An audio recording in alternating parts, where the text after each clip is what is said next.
नाही आणायला लावणं हे योग्य तर नाहीच आहे. पण त्यांचा पाठिंबा आहे म्हणून तो इथं बसला. तो पण त्या गावात गेला होता.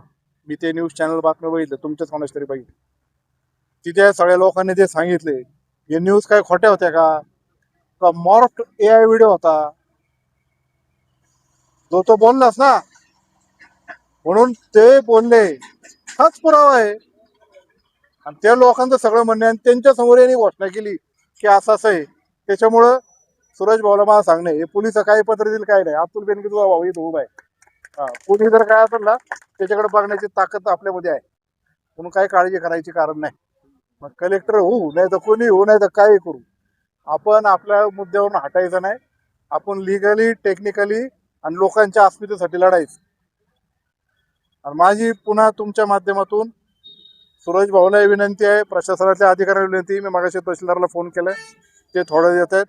सूरज भाऊनी पण मी जे काही विनंती सांगेन ती जरा ऐकावं. ते लढायला मी त्याच्याबरोबर आहे.